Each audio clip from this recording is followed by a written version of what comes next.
Well, hey guys, VV back here. Friends and neighbors, boys and girls. So this is our square baler, inline, 8530 obviously. It's a case IH, case baler, but it's actually a Heston baler. It's not a case, it's actually a Heston.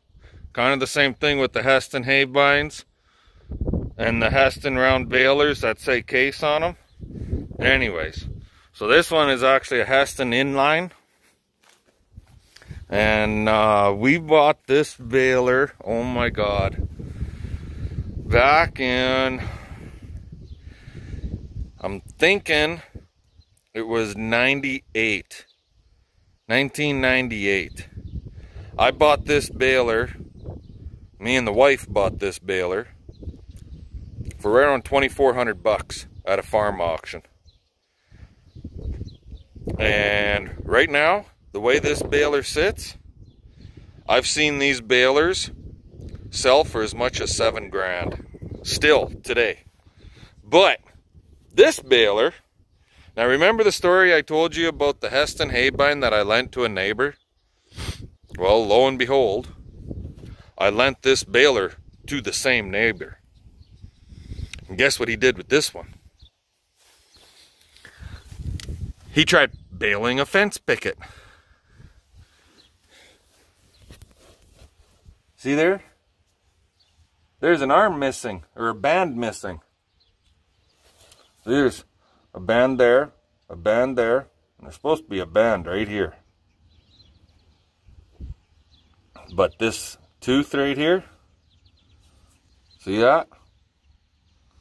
Yeah, he bent that tooth, he ripped that band out of there, and he brought it back and said, "I'm sorry." Yeah, that was all I got out of the deal. And now to rip all that stuff out of there, that's a big friggin' job, and try and straighten that. But what we're thinking now, like we've been using this baler, like this, he borrowed this baler and did this back in 99 or 2000. And we've been using the baler ever since the way it is. I do have the band now, the replacement band for it.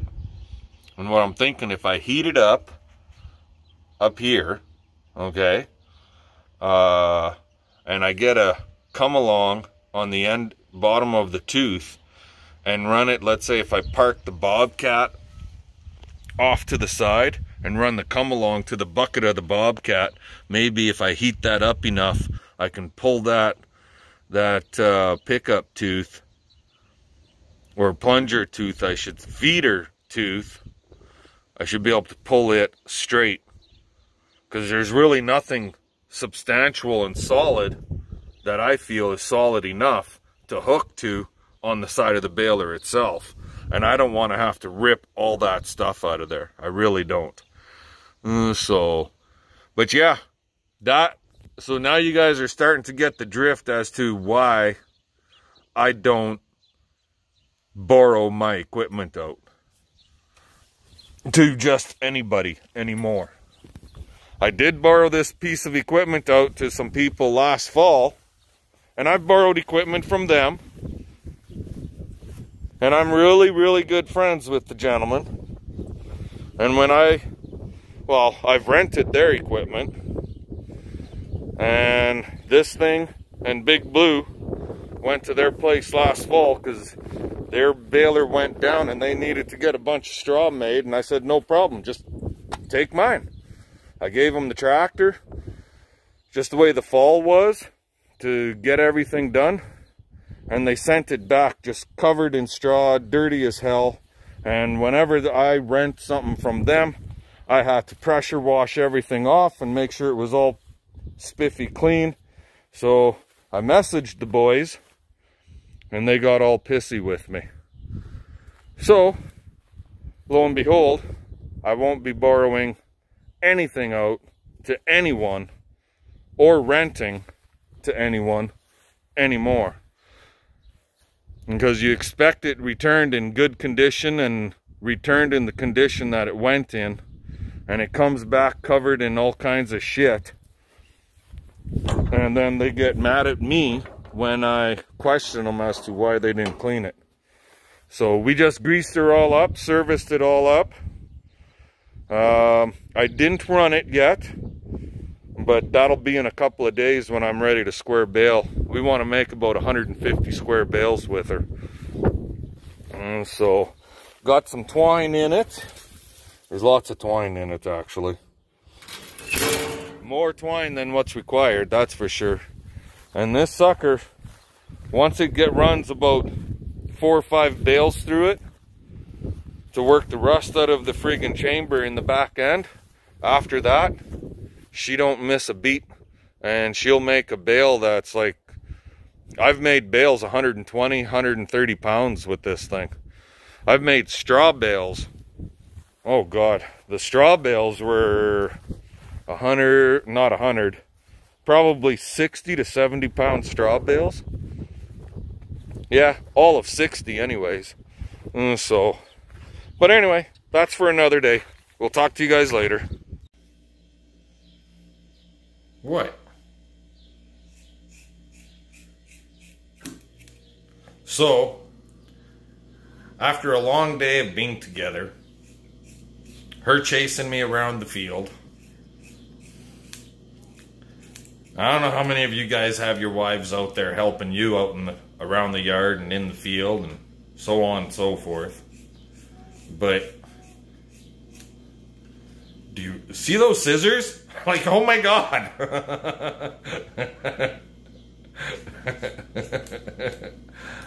Be careful. How many of you boys... What's that, babe? Nothing. Be careful? How many of you guys trust your wives with something that sharp in her hands? Talk to you guys later. Come on, here. Your hair looks good. There, guys. How's that? Better? Did she do? Oh, I got Dumbo ears. Did she do a good job, huh? Huh? Yeah. Yeah. Better than it was, right? Way better. Way better? Better than the hairdressers in Regina. There you go. Better than the hairdressers in Regina. Alrighty, guys. Catch you tomorrow. Alrighty. So, here we are, guys. Got the old Kuhn SR112. Basically, what this is a 6-wheel per side or 12-wheel total speed brake. We got this sucker, we bought it about 6 years ago also. Bought it brand new. Back then these things were, you're able to pick them up for like $7,500 to $8,000 brand new. Here close to Regina. I think now they're sitting around 10. So not a heck of a lot more. But man, what a difference having this thing makes when you're in a hurry to get things done. And we haven't really done much to it other than we changed the front wheel on that side and the front wheel on this side. Other than that, that's about it. I just got done greasing it all up. That way it's ready to rock and roll. We'll have to pull it up to the shop. I got a tire that's a little bit low right here. But other than that, he's ready to go. He's pretty light unit, like he's not overly heavy, that's for sure. And we use this, I don't know how many guys have seen this. I've got a couple of these. This locking hitch pin on this guy. At the time, this was the only one I could find that was a lockable like this. So it won't open, right? Once it locks in, it takes quite a bit to open it. This guy, when you're bouncing across the field at 10, 12, 15 mile an hour, he tends to bounce up and down quite a bit on the hitch. And we were losing the freaking hitch pin, and then all of a sudden you're driving and the hay rake is sitting in the field because it comes disconnected. But he's ready to go. Other than that, other than him,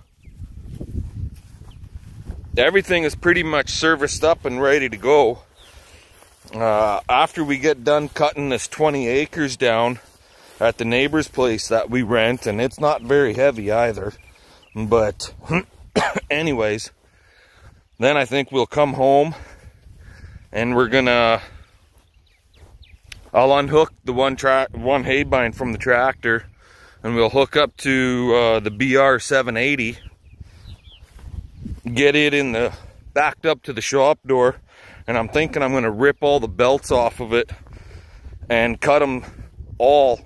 Well, you guys saw yesterday or day before, 2 of the belts aren't in the greatest of shape, so they need to be cut anyways. And I'll cut them all so they're the same length, because last year I had to relace a couple belts on it. So yeah, anyway, talk to you guys later. Well, there we are, guys. So I know you can't see much, but if you can look through the trees, that's supposed to be our new field right on the other side of the trees right there.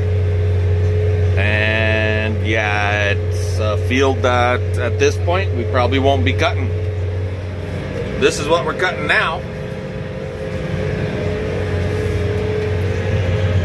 There's the wife. So this field is like, it's a mile long. It's about 25 acres. That field over there was in hay years ago. What's supposed to be our new field, and it's 45. We used to cut that too. And then if you can't really tell, but there's a tree row right there running north and south opposite to what we're doing, east and west. And that hay field right there has now been converted into pasture. It's also 45 acres. We used to cut it up until last year was our last year. The landowner took it and put it in pasture. And then farther up ahead, I'll bring you back at that time, but there's another 60 acre field, and beside that another 60 or 70 acres. And that was all hay that we used to have, and they worked it up, and now it's being used as organic farmland.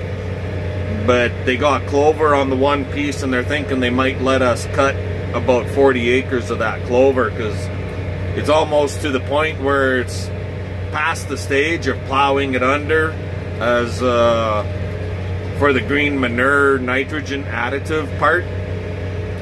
So that'll be nice if we can get that. But this is what she looks like here. Still not overly heavy. I'm hoping to pull off roughly 3/4 of a bale an acre on here, so I'm hoping to get 18 bales off of this 25 acres. How's that sound? So last year we got 9.5, and on that 45 acre piece right on the other side of us here, last year I think we got something like 14.25. So yeah, it was not very good.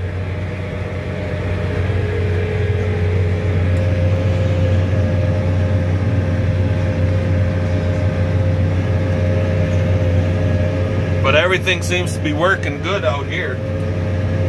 She's a little bouncy, but not too bad. We're running about 4.5 miles an hour. I could go faster, but the wife don't want me to. And so when we get up to that other piece that I said had the clover in it, I'll bring you guys back then. Try and show you some of that clover. There's the clover, guys. We're on the other side of them trees right there.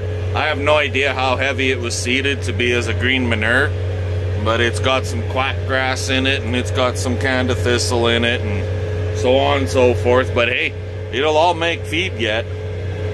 The Canada thistle will downgrade the feed quality some, but it'll still make decent feed, so we'll see. We should know by the end of the weekend here what their plan is for it, if they're gonna plow it under or what they're gonna do. So I guess we'll just have to wait and see what they decide on. Talk to you later. Well, there you go, guys. This 20-25 acre piece is done. We walked in here at, what the hell time was it? Basically 11:30, and it's 1 o'clock. So an hour and a half. And we're only going like freaking 4.5 miles an hour. We weren't going very fast. But when you got two machines running, it sure don't take long, right?